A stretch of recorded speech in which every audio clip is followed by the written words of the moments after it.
ours. Let's go back a few days to this past Saturday. The team was at Central City for the tournament, returned home with a team championship, 3 individual titles.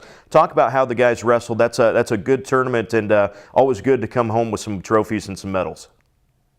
Yeah, it definitely is. You know, our goal is to compete with the best in the state, and so we've kind of made it our mantra that we're going to go out and we're going to see as good a competition as we can see. The Central City Invite was definitely a tough tournament.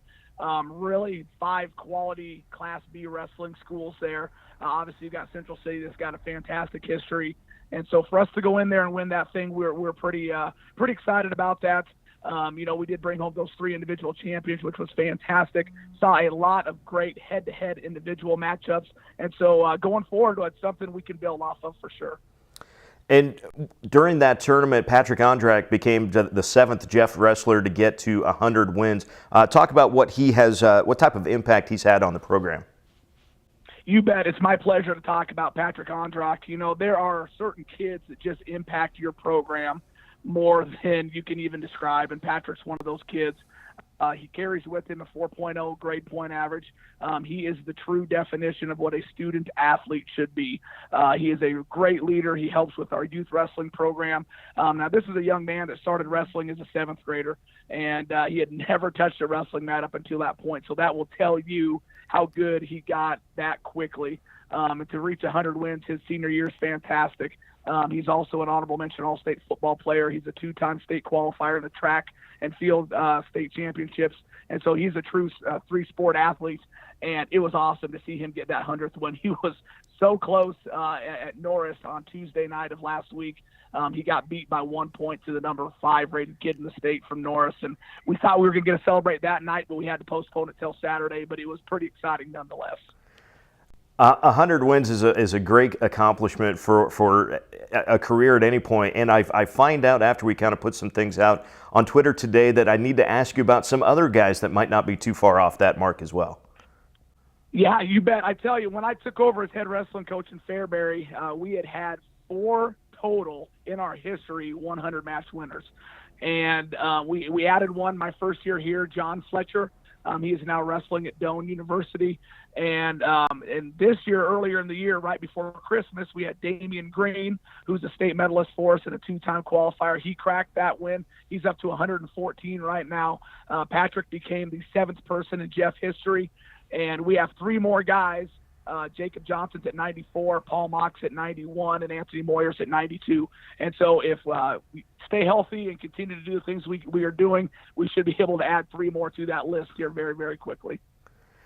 That seems crazy that we could have that many guys hit it all at the same time. They're like, let's go back a little bit now to last night, the Blue River Riot, which I will give wrestlers a ton of credit. The names of tournaments or nights of wrestling, the Flatwater Fracas, the Blue River Riot that's awesome.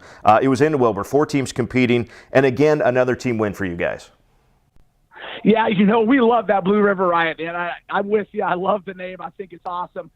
We got to brand the sport of wrestling. Anytime you can come up with a cool, creative name for a tournament, we're going to jump all over that. So the Blue River Riot is a fun one.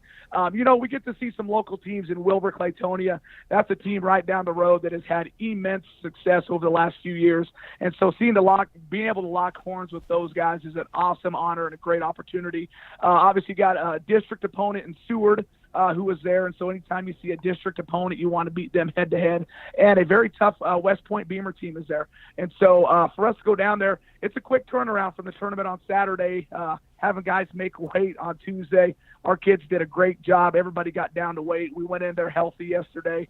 And to walk away with the team title is awesome. We had 8 individual champions, and we just had some guys wrestle lights out last night. I think the highlight of the night was our heavyweight, Paul Mock. He upset the number 1 rated kid in Class C, Riley Homolka from Wilbur. And so that was a kind of an exclamation point on the end of the night. And we were very, very happy and pleased with our effort last night. That was my next question, actually, was to ask you about Paul and Riley. That had to be a fun one, obviously. How do those types of matches in a regular season environment hope to prepare the guys for February and in the middle of February, especially if you can make it all the way to Omaha? Yeah, they're huge. And like I said, we really try to travel and see as many quality teams as we can. Heavyweight's one of those weights where it's kind of tough to see quality heavyweights week in and week out. And so it's a great opportunity for Paul to see one of the best in the state. I think Husker Matt has the power ratings out. They have Riley Homolka rated third. And so for a kid to be 45 minutes down the road from us and to be able to go head-to-head with him, it's an awesome opportunity. The more quality matches you can get leading into February, the more you are seasoned and prepared for that February schedule. And we've been preaching all year long. We're pursuing February, so every little thing we do up until that point is in preparation for the things that happen in February. And so last night was a great opportunity for Paul. He stepped up to the challenge, wrestled a great match against a really, really quality heavyweight, and we're able to come out on top. And so it was a fun one. As we're getting to the end of our interview, I want to go back actually one time to the very beginning of the season. I just remember it as we're talking here. You guys had a really interesting way to start your season outside, which doesn't happen with wrestling very much. Talk a little bit about wrestling on the football field. It was an awesome deal. Kind of had a brainstorm. I was trying to think of a way to promote our sports. And when I say promote our sport, I'm not talking just as a whole. I'm talking selling wrestling in the community of Fairbury, Nebraska, and inside our school walls. And so I wanted to come up with a pretty unique idea for a way for our public to come see the wrestlers. I thought the first day of practice would be a great opportunity. And thank goodness the weather held out. It was like 70 degrees that day in the middle of November. And so we had 2 mats laid out on our practice football field, opened it up to the public, and had a lot of people come. We had a great showing with fans there, and it was a fun way to start the year. We're just trying to promote the sport of wrestling as best as we can, and it was a great, great night, and I think things went as good as they could have, considering it was the middle of November. But I said earlier, God is definitely a wrestling fan because he blessed us with a beautiful day that day. So. How about some of the things that are coming up for you guys as far as tournaments and the competition? Got to be getting closer to the end as we go through.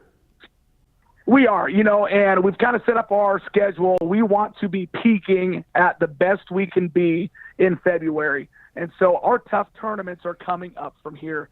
We really want to see the best that the state has to offer. This Saturday, we're going to Nebraska City, and some of the best teams in the state of Nebraska are going to be there. And then we follow that with invites at Plattsmouth, and then we go out to Columbus for a duel. And then we actually go out to the Omaha Scut tournament. And so we're going to go see the best that the state has to offer, and we need to continue to raise our level because the competition's going to start getting pretty salty here. And so going forward, we just want to keep our nose to the grindstone, do what we do. I tell our kids if we put in the work, the results will take care of themselves. And so far that's happened, and we're going to keep getting better as we progress throughout the season here.